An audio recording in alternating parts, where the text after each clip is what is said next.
Hello and welcome to Tattva Conversations and Explorations.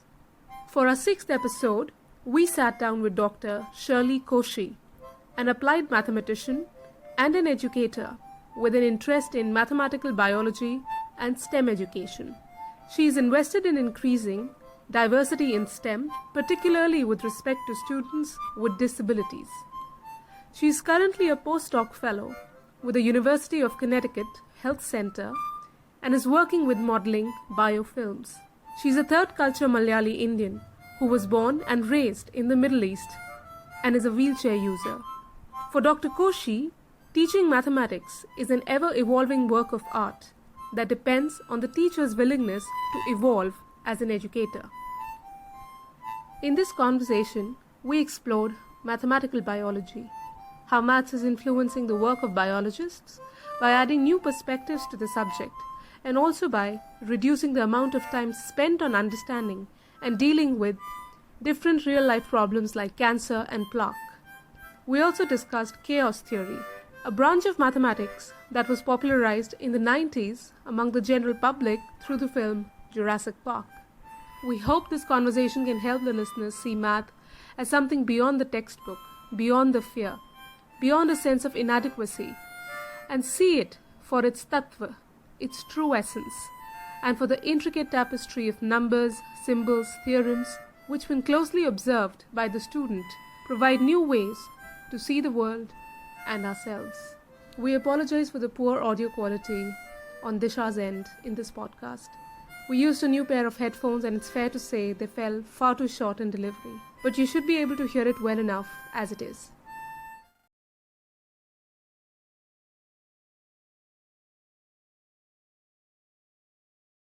Hello, Dr. Koshy. Welcome to Tattva. Thank you so much for having me. Thank you for taking the time out for this. So, like I do with all my guests, I just jump right in. Okay, I'm ready. Let's go.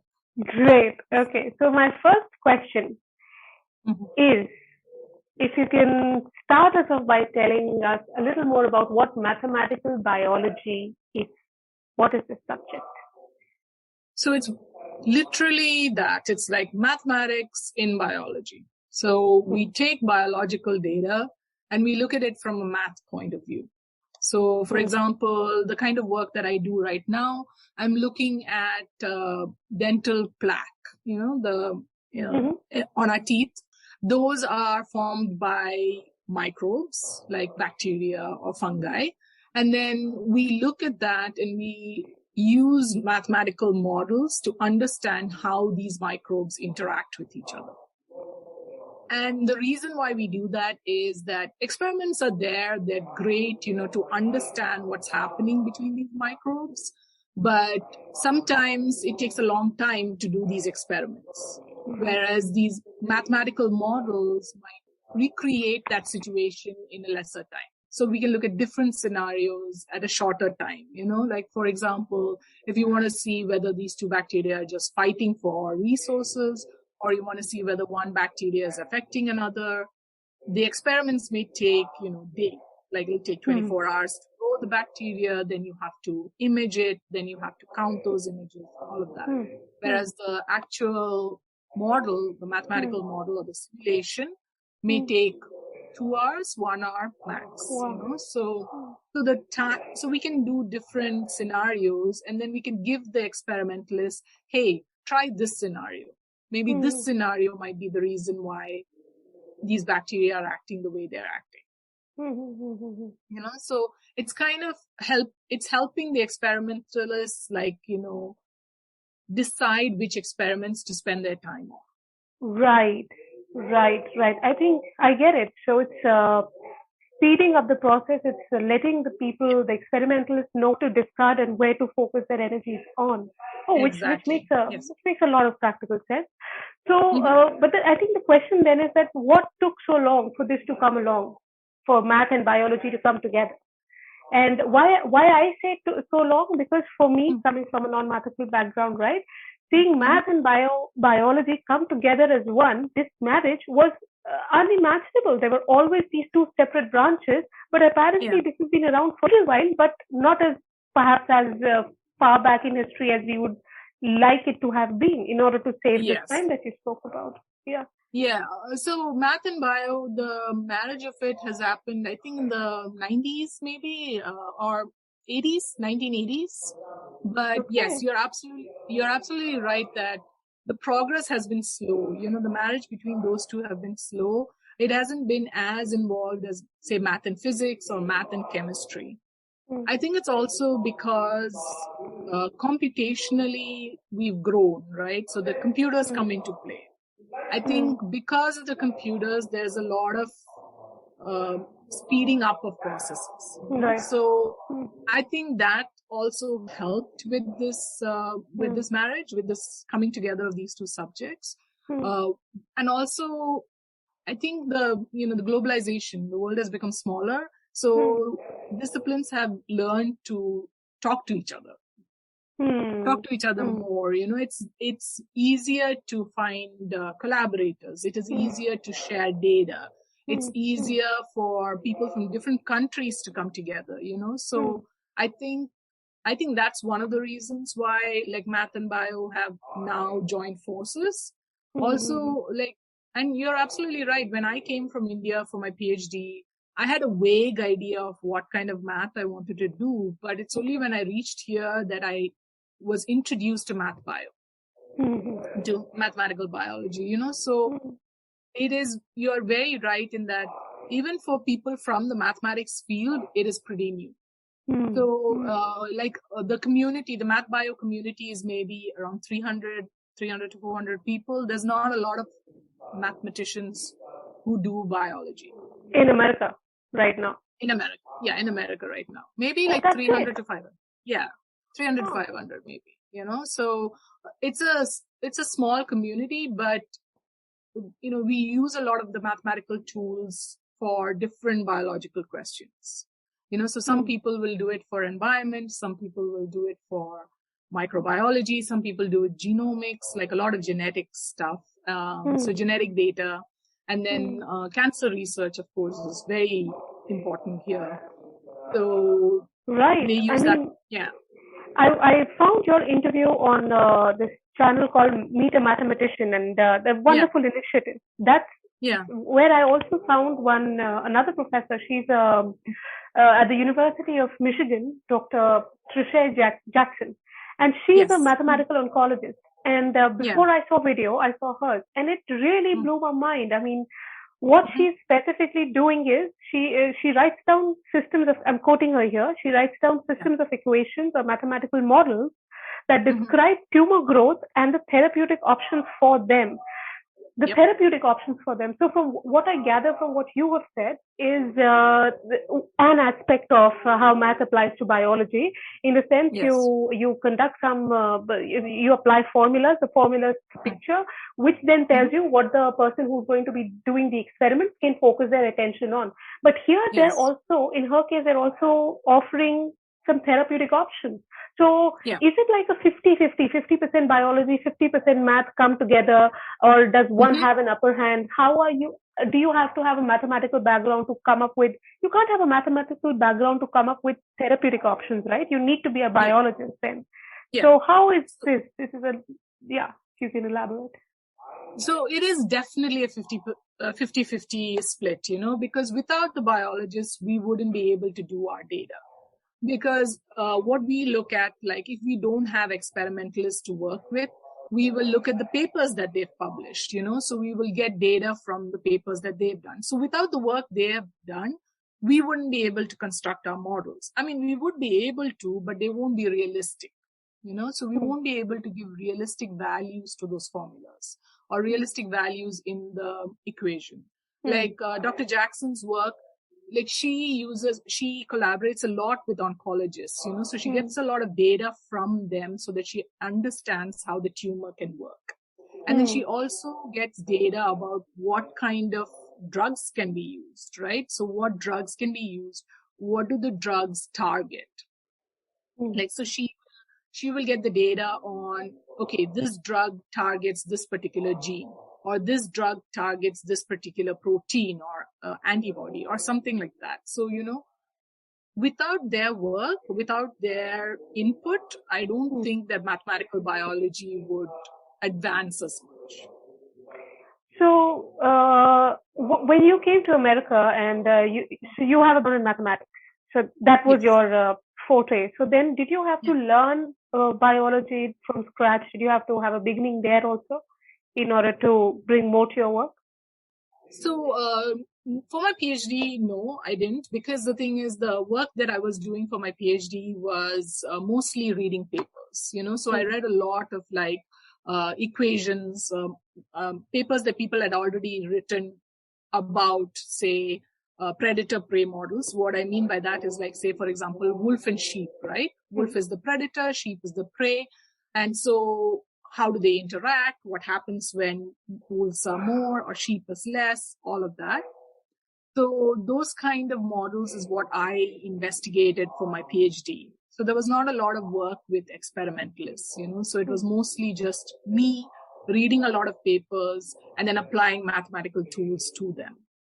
Okay. But when I came for my postdoctoral research, that's when I started working a lot more with experimentalists. My experimental colleagues really helped me understand the minimum. I mean, I'm not going to understand the entire mechanisms, but I know enough to understand what possible interactions could be there between these microorganisms, right? So they give me enough information to understand, okay, this is what happens between these two microbes or between these two bacteria, or this is how they grow. How can you translate that into math? So I know enough to understand the biology, but I won't be doing experiments anytime soon. So, just to hang on this for a little longer, if you could explain to someone who is not very adept at the language of mathematics, when you say that you apply mathematics formulas or whatever it is that you apply in order to understand how this bacteria and this bacteria interact, like exactly what is going on? What are you doing when you say that? Okay, so simple example, right? Like we all say the bacteria. Bacteria grows to a particular radius, and I'm thinking of spherical bacteria.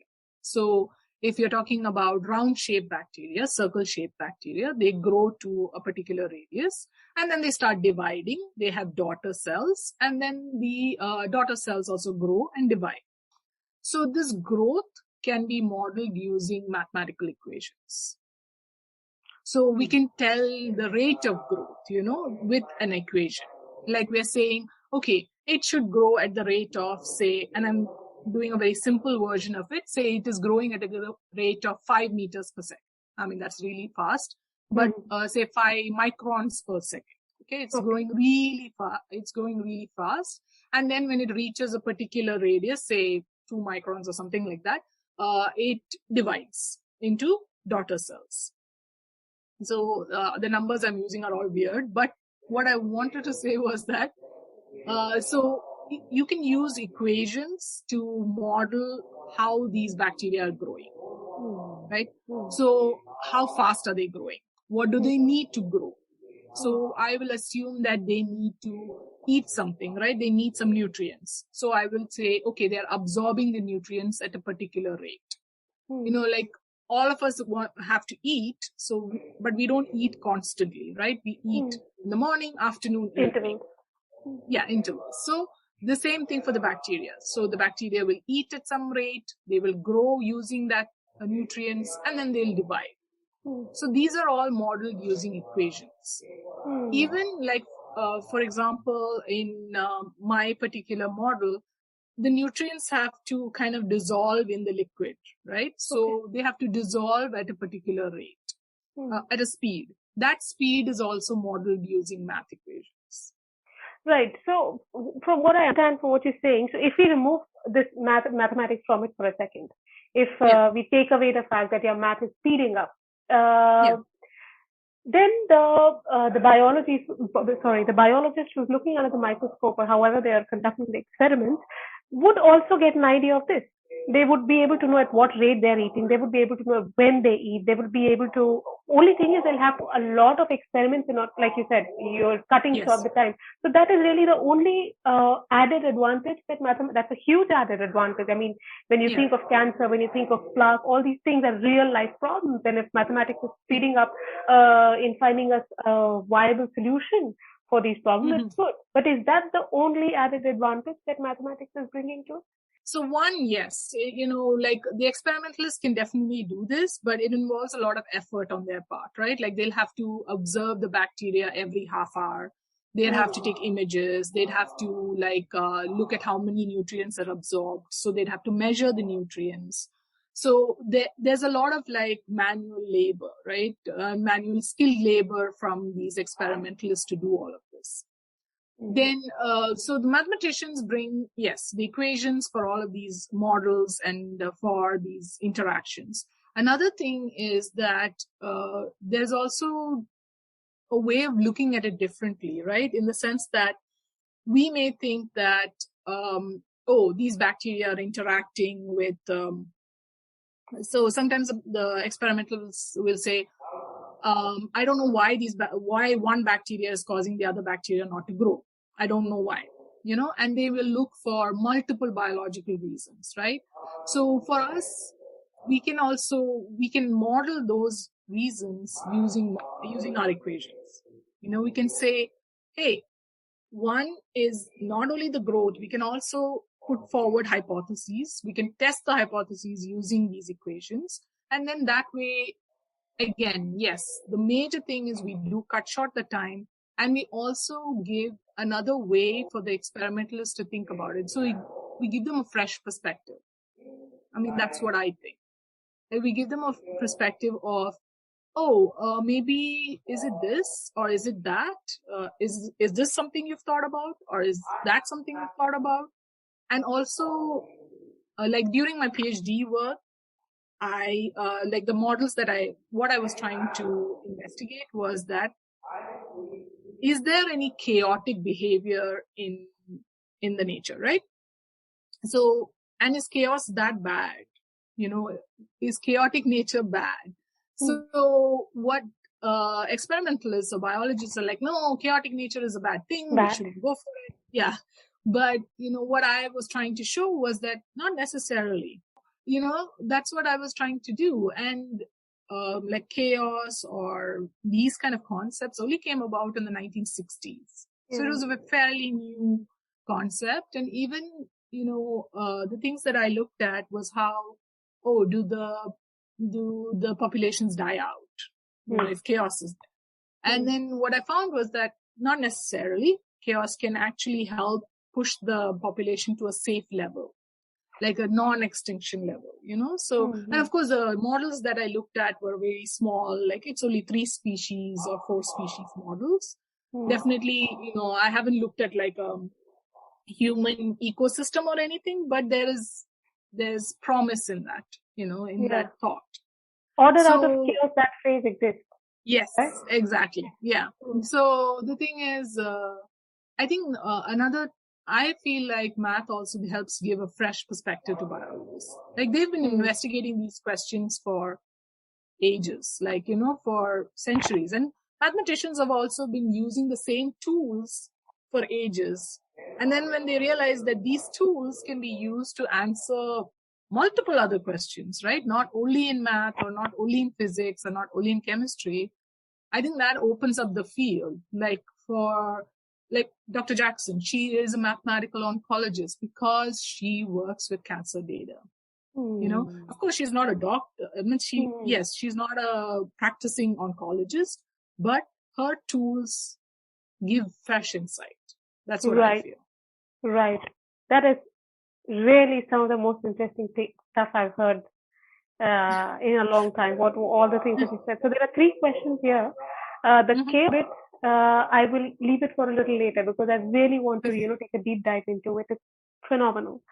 But before that, I have 2 questions. I think that to me they jumped at me while you were talking. One is, when you're studying these interactions in your own particular study of microbial bacteria here in plaque and its interaction and all, the kind of math when you bring in, so is it existing mathematics, or are you do you have to create some new kind of mathematics for it? Number one, this. I also want to understand from you is, I've been talking to mathematicians for a while now. I understand that even though there is no mathematical brain, so to speak, that only some people can do mathematics and others, there's nothing like this. What there probably is mathematical way of looking, and which is what is probably giving a new perspective, as you said, to biology, to biologists, and helping them expand the horizons of their work. So the second question I'd like you to address is, have you noticed any difference in a biological way of looking, so to speak, at a problem, and a mathematical way of looking at a problem, and the kind of marriage of the two is actually good for both and is pushing the boundaries for both the disciplines? But first, the first question, existing mathematics or new mathematics that you're bringing to your work? So to answer the first question, I bring existing mathematical tools. So I use an existing software that actually microbiologists are the ones who came up with that software. And what I do is I use the existing equations in there, and I kind of calibrate would be the right word. I would calibrate, so I would see what parameters work well for this tool, for this equation, what values should I put in so that the equations work. So I use a lot of existing tools, and I'm a big proponent of using existing tools because there's been ages of work done for those tools, and I'm just repurposing those tools. Right. New use is being found for old tools. Exactly. Yes, exactly. So I'm a huge proponent of that. The existing tools matter. They've been around for so many years for a reason, right? So those tools are important in so many ways, and that's what I'm doing. So I use existing tools for that. And to answer your second question, actually, biologists have such an interesting way of looking at things, right? So, when I think of plaque, all I can think of is I have to brush my teeth twice. I'm not going to think about the microbes in it, or I'm not going to think about interactions in it. Whereas biologists are the ones who love to discover those things, discover the interactions, discover how our body works, discover what makes it tick, what is it that makes the environment tick also. So I think without their work, we wouldn't be anywhere. So I truly believe that, they have a very expansive way of looking at things. They look at everything from a really broad perspective. They'll be like, okay, if, for example, microbiologists, right? So they will look at microbes and they will see what are the particular interactions of this particular microbe that causes us harm or causes us benefit, So their point of view is fascinating to me. And what math brings to it is the ability to kind of, repurpose it. They've done the work. We are just repurposing it so that we can make it easier for them. I think that's what we do.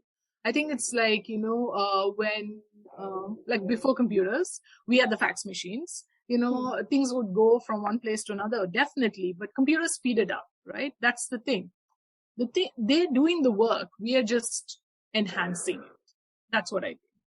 Right. And we had a philosopher of mathematics, Dr. Mark Gallagher, on as our second guest, and it was he really opened up many doors in my mind. And one of the things that when I asked him that, what does a philosopher of mathematics really bring to the table of math? So it's an interesting talk. Maybe you can give it a little. One of the things he said is that sometimes, a mathematician is a mathematician, a philosopher is a philosopher. So what a philosopher essentially brings to the table is it keeps the mathematician from walking down a wrong path. And he gives some examples also, which I don't recollect at the moment. I'm not able to recall them at the moment. But they can, because they're looking at it from a distance, they can probably tell a mathematician, if you walk down this road, it probably doesn't seem like the best road here. Now, when I'm looking at mathematics and biology, it seems that even active mathematicians seem to be doing the same thing for biologists, telling them not probably walk down that road, and that is how saving their time. Would that be?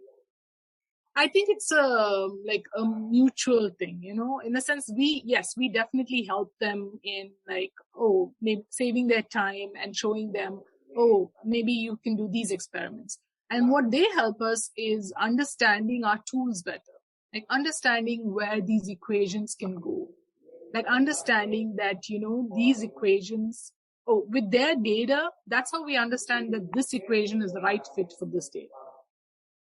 So I think it's a mutual appreciation society, like we show them some things and they show us some things as well. So I think that I really feel like it's a mutual appreciation society, so, and I mean, I think that's my take on that right. We both show each other the way. Right. Beautiful. Okay, now moving on to something a little more personal while we will still be talking about mathematics. In one of your other interviews, you spoke about how maths, especially something called integration formulas, if I heard it right, integration formulas, that helped you whenever you felt bogged down by your life was changing because of muscular dystrophy. And so if it is okay with you, could you give us a glimpse of that period? And why do you think maths, and in particular that branch of mathematics, helped you stay on your path and, keep your center, as you said it? So for me, so I was diagnosed with muscular dystrophy when I was 3. I used to walk. Then I transitioned to a wheelchair 11 years ago. Okay. So I was around 28 and I transitioned to the wheelchair, and it was a new learning, right? So you have to learn things in a different way. And so for me, and it wasn't, and the integration formulas is just, it's things that we learn in 12th standard, right? And we learn it in 12th grade.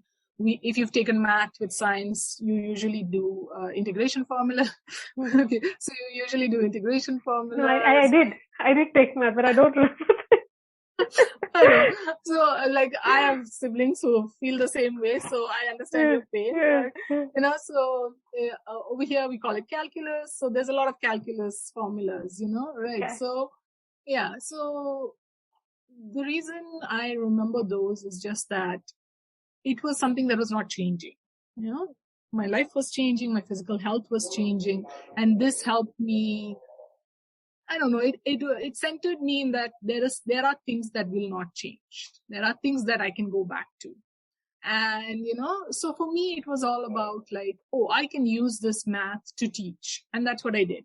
When I was in India, when I was transitioning, I taught a lot of the local students. So I had a lot of tuition kids from the local church, from the local neighborhood. So they were different grades, different colleges, different syllabus. Like some were from my state syllabus, some was CBSE, some was ICSE. So, a lot of different syllabus, a lot of different kind of math, because they're different grades, right? So 4th grade math is not the same as 12th standard math, so I really found joy in imparting math to them, to helping them understand that math is not so scary. And for me, it was all about it wasn't about them getting, A grades or 90% or ranks or anything. For me, it was just pass the math, I know you don't like it, but just pass it, just think of it as a bearable subject. And most of my students did think of it that way. And some of my students really loved the subject also, so which was a great thing for me. So I love the fact that, they loved it. And some of them, math anxiety is a big thing because, people really, really are told that math is a hard subject, that math is you're never going to get it. You have to be born with it. It is utter nonsense. I don't believe in that at all. I think, teachers shape us, parents shape us, the community shapes us, and we should be telling kids that they can do it. They can do math, they can do science, they can do social studies, arts, anything. So for me, it was more about, you have to work against what's already been established, right? Yeah. So you have to work against a little bit about their math anxiety. And that's also an additional part of my work, So I also work in math bio. I also work in STEM education. And STEM here means science, technology, engineering, math, right? So I also enjoy doing a lot of work in STEM education because I want to give back to my society, means my community, right? Especially for students with disabilities, because I am a wheelchair user. It is near and dear to my heart, the fact that I want to give back to the community that helped me. So for me, I think that's what it is. It was that math came easy for me, I was lucky in that sense. Math came easy. It was one of my favorite subjects, and I loved teaching it to everybody, because I would be like, no, why don't we look at it this way? Or why don't we look at it that way? So I love teaching it. And I think that's why I wanted to do my PhD also, because I want to be able to teach, I want to be able to show people that it isn't as scary as it seems. Right. And what I'm also trying to look at is, because, see, I'm trying to look at math as something that is beyond the textbook, something that is beyond all these different things that tend to create math anxiety. The symbols create math anxiety. As a subject, it's just for some reason more than the other subjects, it tends to scare people. Not always. There are people who are scared of, let's say, in my school and other schools, maybe they were scared of English and they could do math, So math seems to take the cake when it comes to fear. But like, what I'm also trying to understand is, and just to give this math the form that I was speaking about you earlier. So when you were, so you used math as a thing to give back. You were teaching, and teaching also helped. It gave you joy, it gave you happiness, and you saw your students. It kind of helped you keep your, you could see your life is really changing, and people like can't imagine that transition, right? So your life was changing, and math kind of grounded you, kept you, it gave you strength and all. But this particular thing, like differential, what is it called? Integration. Right. Yeah, that bit.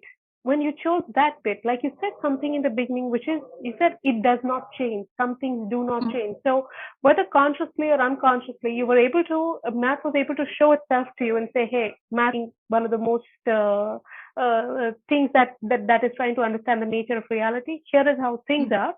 You're a part of reality, and it's good for you to accept things the way they are and get on from there. Was there something like this that you were too young also, right? And but still, could you draw that sense of philosophy from it and then say, oh, good, I can use this? I don't know. I don't think I thought that philosophically. I think because I was young, for me, it was, when things change around you, right? A lot of things change around you. You look for something that is familiar, that gives you joy. For me, and I know a lot of people will start saying, are you crazy? Why would you think integration formulas will give you joy? It does, but because it's like a movie, right? A beautiful movie will give some people joy, right? Because you imagine the emotions that you felt when you saw that movie. Whereas it was the same for me. For me, it was like, oh, I remember this. I know this. I know how to teach this. I can do this. So for me, it was, I guess it was similar. I mean, I didn't consciously think that way, but for me, it was, okay, this might be changing. Physically, I might be changing. I might be having another physical lifestyle. But mentally, I know where my likes are. I know what I love. I know what I want to do in life, So I think that's what happened when I transitioned. Right. Because And why? And the reason integration formulas is that because it's the most annoying formulas. I don't remember any of them right now, but it was the most annoying because it was long and involved. But now I'm like, yeah, I can see why I gravitated towards that, because it was long and it was some of the hardest formulas that you have to study, So I was like, oh yeah, I can totally understand why I went through that. I really appreciate it, and it's so wonderful to know that there was something that you could go to at that time, something to something to keep your mind engaged. Because I've seen a lot of people who are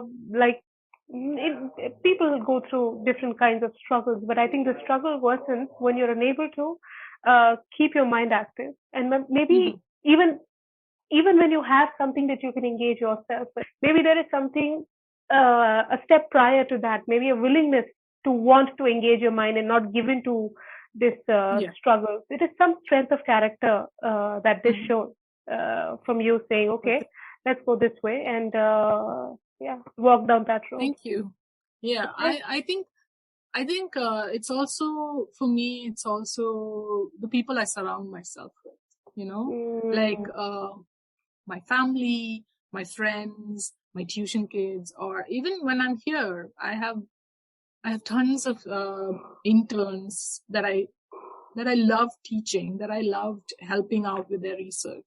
And then even, when you're in the States, you're far from family, it's hard, but thankfully, due to Zoom, due to Skype, all of that, we can still keep in touch with our family, right? So it is I would never want to live in any other time than here, because without Zoom or the internet, I think my head would explode, So, so I also think that in any person's transition to anything, in struggles, a core, support group is very important. And I was blessed, I had a strong support group. And then, my dad, my mom, sister, brother, sister-in-law, all of them, they were just amazing. And then friends, friends, of course, the family you don't choose.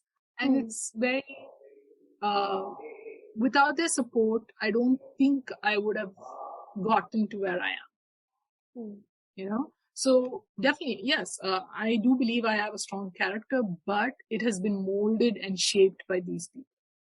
What you're saying is hitting such a different note right now, because I have been watching one channel and it's heartbreaking, that channel. It's called Soft White Underbelly. Okay. And this person, he is in LA, he's a photographer. And what he has done is he's been talking to people in this area called Skid Row in somewhere in LA, downtown LA. And he's been talking to them, and a lot of them who have fallen into a life which is unimaginable, and they have to wait through it day in, day out. A lot of them say what they lack, fundamentally, they've had bad childhood and they lack a support system. And so the willingness to want to also not give up, the willingness to also continue with hope and with joy and with courage, it's just that's the kind of strength that a support system can give us. I mean, it sometimes can go unnoticed, but maybe for people like us, COVID brought sense. And to value that support system, to know that someone is a support system for us, we are a support system for someone else, to just remain conscious of that fact. I think that's very useful, that's very important, because there are people out there who don't have it, and what happens to them then because of that lacking is not nice. So thank you for that, Dr. Koshy. And in the same interview where you spoke about your experience during the change, you also talk about logic being the fundamental reason that pulled you towards math while you were still in school. Like your draw towards math, the greatest appealing factor was it keeping your mind also stimulated, the logic factor of math. Now, when, see, Dr. Koshy, my husband's ability to kind of talk to mathematicians, established active mathematicians, the language has been that the gateway. language, the inroads have been made because of language. So this word logic, it exists in the the English language, and it's a verb. We apply it, we use it. So, and it's strange that even though it's on my mind, the mathematical logic, this question was obviously brought up through all the research that I did. I have not, strangely enough, not spoken to mathematicians about their take on mathematical logic and how it is different from logic, as a non-mathematician would understand it. So I would be really happy if you could, help me understand the differences, help us understand the similarities, where the road diverges for mathematical logic and whatever is the opposite of it. Yes. So for me, I actually don't think of it as separate, as divergent. I am looking at the literal meaning of logic, right? So for me, and I have to actually look up the literal meaning of logic, for me, it is about what makes sense, what is it that, okay, say we have one apple, we have two apples, right? So for me, it's, okay, that's logical. That's this one. And also, I think that even, yes, we may use letters, right? We use a lot of algebra, like we use a letter to denote certain things. So, the X's and the Y's and everything come up in math. There is a reasoning behind it. We're not doing it to basically destroy everybody's hopes about mathematics, but there is a reasoning behind why we use those letters, right? We say that we want to use those letters to denote an unknown, right? We don't want to give it a particular value. At present, we are just saying it's an unknown. And we want to play around with this unknown, So there is an underlying logic behind it. And I think my view has been enhanced, when I came here and started doing my work in STEM education, is that mathematics may be logical, but the mathematicians, there are people involved, right? So people involved, when people are involved, emotions are going to come into play, and we should just accept it. Math is not, I think I'm firmly of the view that science or math or any subject, every subject is subjective. Math is subjective. The way we look at math is subjective. There's a lot of different views, cultural views.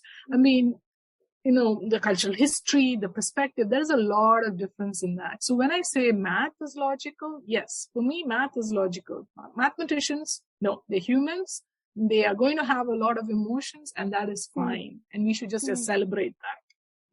I don't believe in the adage that, science is logical and we should not be political, or we should not deal with social issues, or we should not deal with anything outside our science. I don't believe in that. I believe in using math for social justice issues, for, trying to get students with disabilities equal access to STEM education.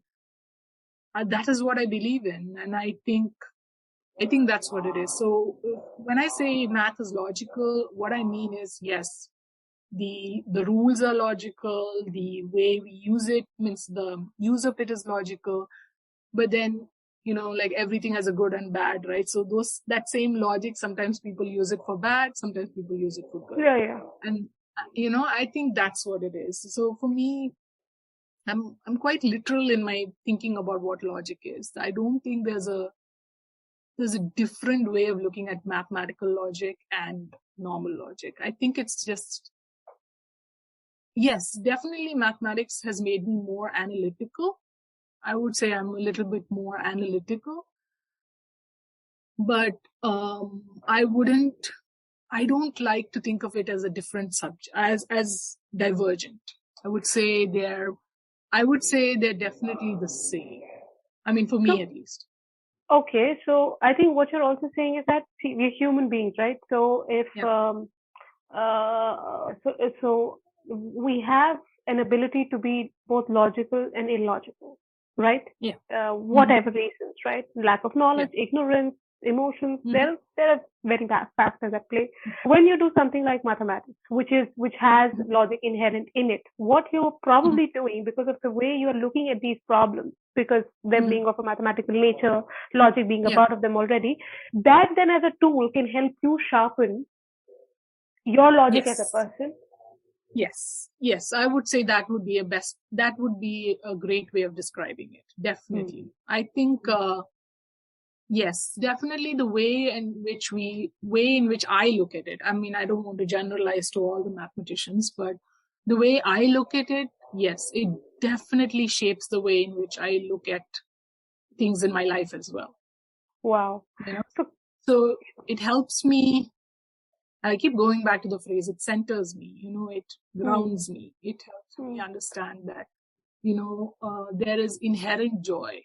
Like I truly feel inherent joy when I look at math.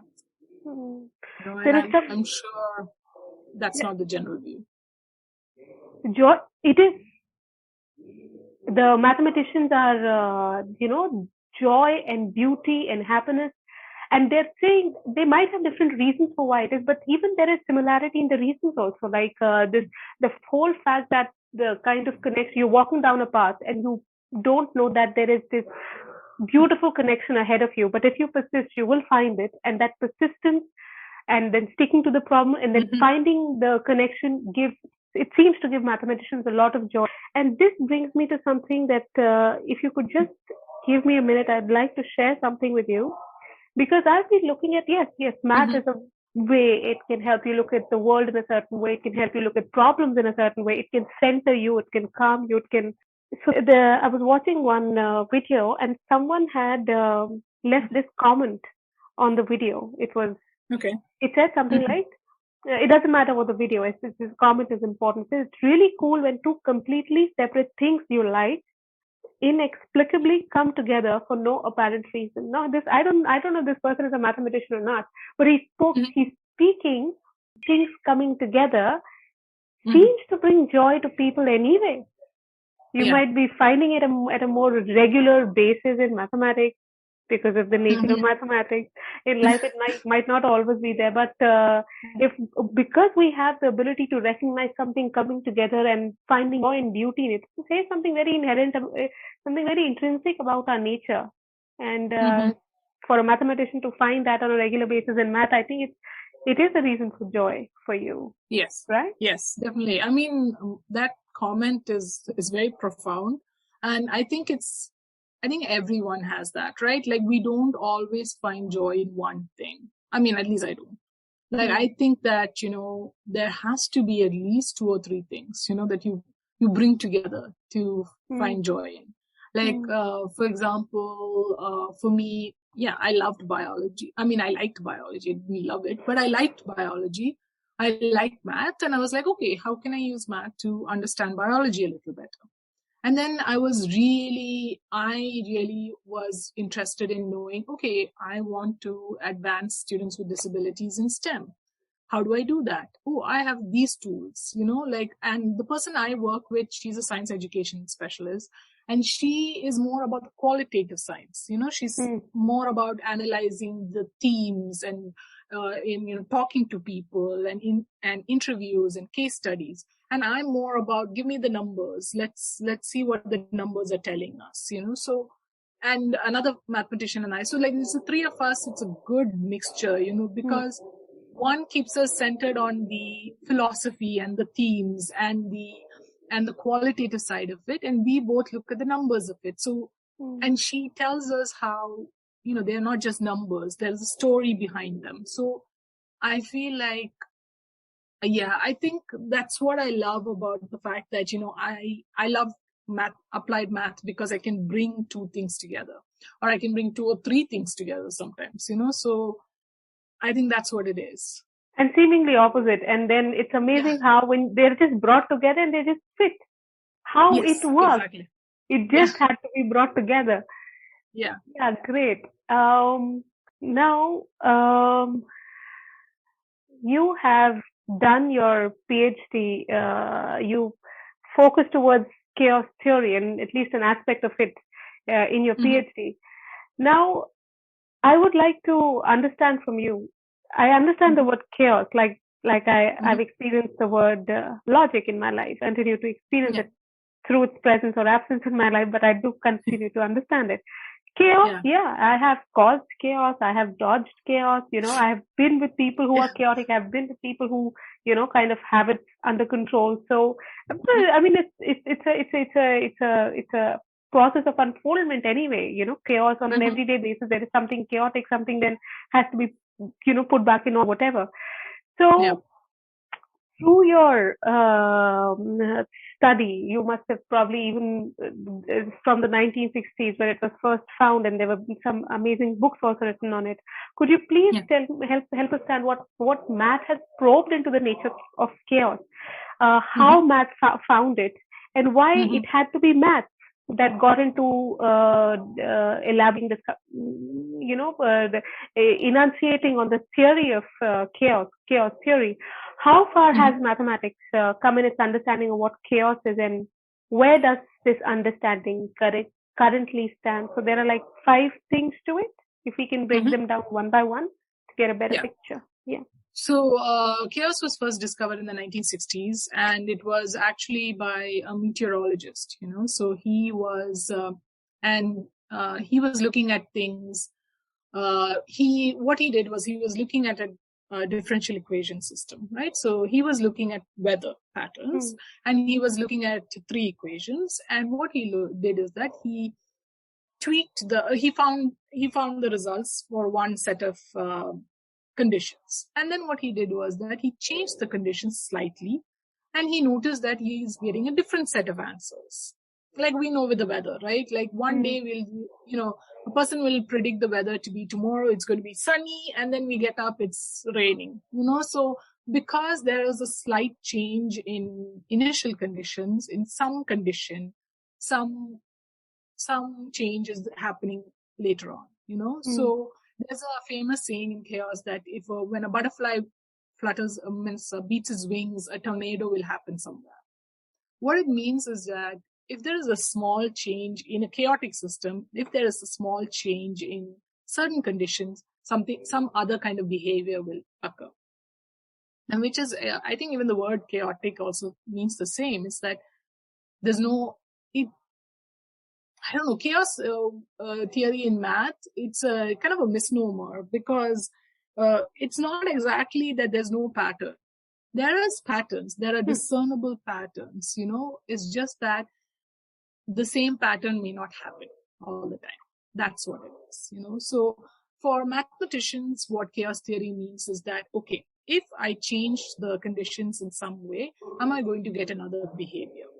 That is what chaos means. And the behavior can be something that we can observe. We observe it, we see the pattern, and we're like, oh, okay, this pattern is there, but it doesn't keep repeating at the same time, in the sense that it's not like a perfect circle where you start from one point, you go back to the same point. Whereas in chaos, what happens is that you may start from one point, you'll go to B, then you'll go to C, then you may go back to A, then you'll go to D, then you'll go to A, like that. So there's a repetition, but there's not a pattern to the repetition.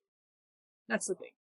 So it's like different behaviors based on initial conditions, like what can be your condition, what can be like the condition of the system, and that is what gives rise to chaos. And it was a big thing for meteorologists, right? Because it made sense. Weather patterns is one of the most prominent examples of chaos theory, because weather, most chaotic thing in the world, you try to predict it and it doesn't happen. Maybe 2 or 3 days you can predict, but I don't think out of that you can. It was because of the help of computers that we were able to simulate these things. So then what mathematicians brought to it was that they took systems and then they put math equations to it, or they observed the pattern of this system, and they noticed that there were changes, like, oh, what happened? Oh, after this much time, something else is happening. After, say, 2 days, another thing is happening. So that's what mathematicians contributed to it, And right now, it isn't a very popular topic because, mathematicians also like everyone. The new trend right now is cancer research, and chaos theory is not very prominent in cancer research yet. So, but on the face of it, it might seem like it is, because the cells are suddenly chaotic. Yes, exactly. So then, so there's some work to be done in that. And the thing is, again, it comes but down to funding, right? Like whether funding is available to investigate these things. Yeah. But the thing is, for me, I still want to understand better about it, because even they've noticed chaotic rhythms in heartbeats. Like heartbeats are said to be chaotic. So they want to understand what makes it chaotic. Is it something they can control? If they can't control, is it something bad for the heart? Those are things that people still investigate. So do you think since things are becoming interdisciplinary, like math is marrying biology, perhaps math and psychology, because when you say heart it's personal, right? I have a heart. So, and I have I respond, deal with it. And if I'm a conscious being and aware, I mean, I'll know how it, so I know there are certain stressful situations that can speed up my heartbeat. There are, of course, physical situations, like if you're running or whatever, but if there is an emotional, invisible factor, so to speak, that is known to me within me, and I know it's contributing to a change in my heart. So there is psychology related to it right there. So is math and psychology also kind of developing a long distance relationship or something? If not a marriage. There is a lot of statistical psychology. Like a lot of statistical tools are used in psychology. Like I know a lot of psychologists who use a lot of statistics, so they use a lot of like those hypothesis testing or p-values and all of that. So there's a rich field of statistics used in psychology. That is definitely there. I haven't thought of it yet, would be the right thing to say. I haven't thought of like how my research could be used in psychology. But I do say that, yes, there's already a marriage between statistics and psychology. They've got those down, but I think at present, I will focus on biology, but I think, I may transition down the lane to, say, mathematical sociology, where it's basically using mathematical tools for social justice or for social issues. Like, for example, there are some mathematicians who use math for elections, to look at the election results. And also there are mathematicians who look at redistricting, like when they draw the district maps and all of that. So they look at that. So, and then, there are also mathematicians who look at, of course, the COVID-19 pandemic, to see how the COVID-19 can be modeled, which communities are being hit by it more, all of that. So I think I may go into mathematical sociology, but of course, this is like 10 years down the lane. 10 years down the line, right. So this, I'd like to stay on this topic of chaos and try to hit it from angles that, you was probably a part of your research. One I would certainly like to know, and this will be a more elaborative answer, I think, is how has understanding chaos theory here, when you were doing your research for your PhD, how did that understanding impact your personal life, in your daily interactions, in your, how you go about your day? Did it have any impact? I don't think it had like an impact, but I have started reading a lot more books based on it, so I'm not a big fan of nonfiction, but because of the kind of work that I do, I have warmed up to a lot of nonfiction books, so I did read about chaos theory. I did read about, how it was found and how different mathematicians came into play. I did read about that. I don't know whether it had as much as an impact. My PhD research had as much as an impact as my current research does. Like my PhD impact is, the impact of my PhD research is it gave me the tools to better understand my current research. That's what I would say. And also it is, it brings a smile to my face. I just like I just like investigating systems and thinking, is it chaotic? Why is it chaotic? Why do you think it is? Means what makes it chaotic? Can we avoid it? Can we not avoid it? What do we do with it? So for me, I think it's one of those Rubik's Cube kind of problems. You love doing it. It's frustrating, but you still like doing it. So for me, that's what the chaos theory was about. Like my PhD research was to, I don't know, it was frustrating at times because some systems that I investigated didn't have chaos. So I was like, oh, I can't even use these systems, right? So I have to use other systems to understand it better.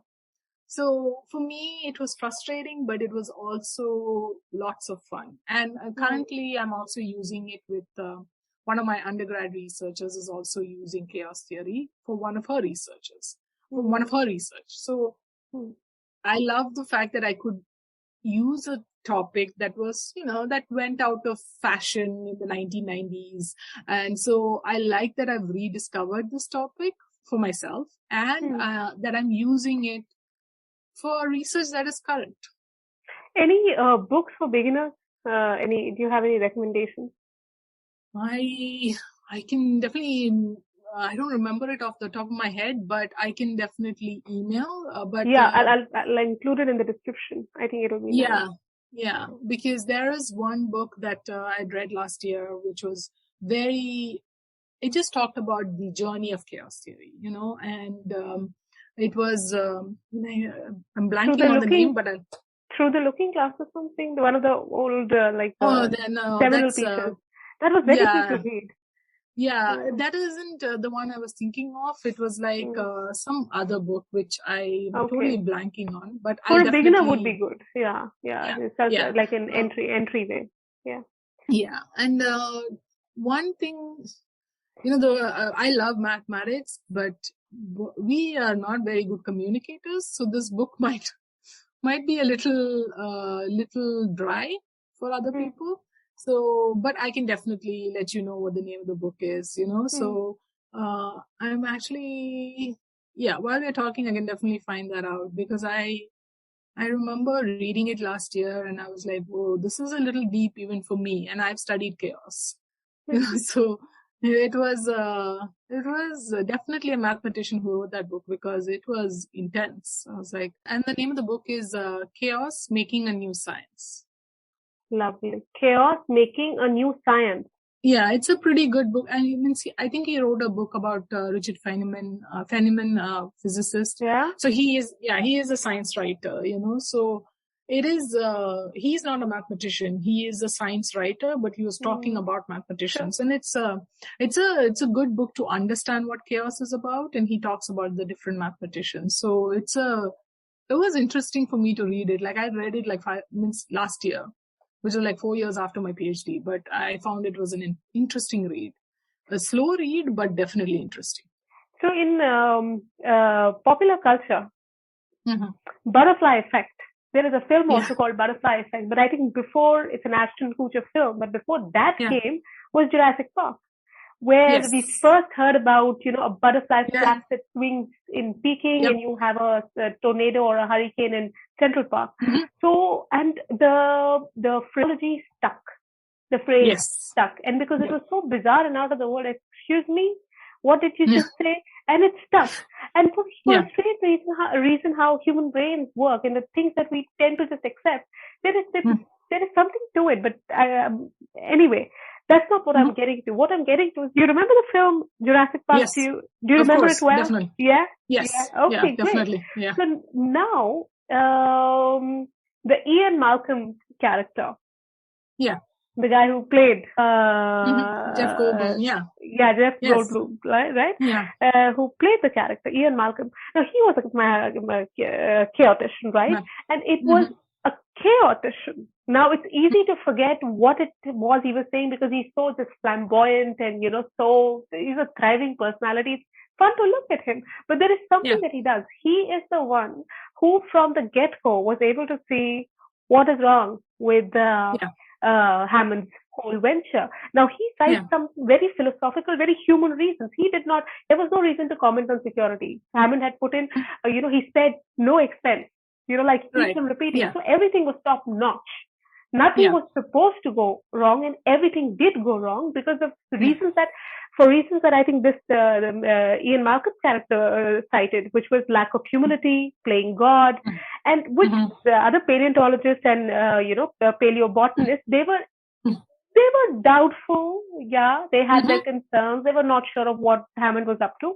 But this person was very clear that this is going to go down, and this is going to go down not because your security is going to fail, although it eventually, but the failure of the security will be a symptom of something else, which is your lack of humility. So why do you think it was a chaotician, who turned out to be right? What was in his way of looking that he could literally see through the whole glamour and look at the heart of the problem? I think it comes back to the definition of chaos, right? In the sense that, I don't know whether they actually had a mathematician to consult on that film. They had the author, Michael Crichton. They had him. Yeah. He was, I think, he co-wrote it, if I'm not wrong. Yeah. And then I think in those times, like, chaos theory was very popular. In the 60s and 60s to 90s, it was like really popular. And I think it also made sense, right? In the sense that, if you have a different condition, like, for example, he says lack of humility, right? So that is a change in the condition, right? If you think that, you can kind of manipulate things, right? You're playing God and stuff like that. So I think that's what it was. For me, it was the Butterfly Effect movie I haven't watched really. For me, whenever I talk about chaos and I have to give a movie reference, it's definitely Jurassic Park. So for sure, hands down, Jurassic Park is the first thing I'd say to anyone. Be like, Jurassic Park. Just remember Jurassic Park. Really? Wow. So it's one of my, like, if I was to talk about chaos theory, for sure, hands down, I would say Jurassic Park is this one, because everyone has seen that movie also. The Butterfly Effect, I don't think like a lot of people have seen that. I don't think so either. Yeah. So it was really fascinating that a chaotician, and I think there is that one scene when they're sitting in that vehicle, the motorized vehicle, and he drops some drop of water, and he says how little, and he lists these things that you will not consider: imperfections of skin, little bumps on the road, the reasons that can be. He talks about the initial causes, as you call it, right? Yes, exactly. Yeah, exactly. Yeah, he does, and it was so surprising. I'd forgotten that scene when he talks about the water flowing down the hand. I was like, oh man, I'd forgotten that scene. Thank you for reminding me. I should just use that the next time I teach chaos. I just like point to that scene in Jurassic Park. That's what I'm going to do now. I'm keeping it as a video clip. Even if you remember, like that powerful scene where they're about to eat lunch and they're talking, and he gives these reasons. He says, your scientists were so occupied with whether or not they could, they never thought if they should. And I'm looking at it, and it's a chaotician who's talking like a philosopher, who's able to see beneath the surface, who's able to really see where things are going to go wrong, and they actually do. So for me, it's very fascinating with the science thing around as famous right now or not, doesn't matter, but him being a chaotician, and maybe there are reasons he was saying that it was really popular then, and so it fits also the bill. But is that it? Is there no more concrete reason to believe that a chaotician would be able to see this way, would be able to see the problem? I think it's because, sometimes some people have like certain abstract tools, right, that they use, and they can kind of predict these things. Like, I think it also depends, again, it goes back to something we were talking about before, right? Like when you use the logic in mathematics and then it translates to your personal life. I think it's the same thing here. In this particular situation, that chaos theory that was important for that situation. So I think that each section or each subject, right, has its own time and place, or each, that's what I think. I think it's like the tools that you use for, say, chaos theory or, mathematical modeling. Those tools, you will use it in different situations. And sometimes the person in that situation won't even realize that, you could do it this way also. So I think that's what it was. And it was for that particular movie, yes, it was a perfect fit. Yeah, it made sense. So, any final words, Dr. Koshy? Because Yeah, that's it for us. Well, thank you so much for having me. I am so glad to be part of this initiative. It was fun talking about math, and also it gave me it gave me a fresh perspective on how to communicate my math. So I'm very grateful for that. And I really hope that, in whatever your endeavors, I will definitely subscribe to the channel. And I think I did. I might have to double check, but I am looking forward to your deep dive into language, because it'll be interesting, especially, I mean, language is going to be a hard, this one, because in India, we've got so many languages. Kudos, congratulations on taking that dive, because We'll be getting into things. Yeah, let's see. Yeah, right. Yeah, right. And then because so many languages, and in each state there's different dialects, right? That's another thing. And then the brain explodes. That's what over here, they get really surprised. They're like, oh, so what language do you speak? I was like, well, in India I speak Malayalam and I speak Hindi. Wait, you have two languages? I was like, not two languages. We have so too many. Too many. I can't even, it's just too much. So I speak 2 or 3 out of them. I mean, 2 of them, and I understand Tamil, but not too much. But and math being a language, sometimes I think people who speak English and speak and do math, I think they're already bilingual in some sense. So math being a language too. Well, thank you so much. Yeah, thank you. I am, that just makes me feel great now. Seriously, thank you so much. But yeah, thank you so much for having me. And, I'm really looking forward to your next journey. Oh, how nice, Dr. Koshy. Thank you for your words of encouragement, and thank you for your work that you do. And 10 years from now, we will continue, as will you, with maybe math and sociology coming together. And hopefully we'll get a chance to speak much before that. Yes, but certainly definitely. then too. Okay, definitely. Take care. Okay, Bye. Take care. Bye-bye. Bye. Bye. My conversation with Dr. Koshy was eye-opening. It showed me how the marriage, so to speak, of different subjects, maths and biology, for instance, can improve and add to a better understanding of both the subjects and produce results which are more capable of bringing about desired changes in our world. It showed me the power of collaboration between ideas and between those who generate those ideas.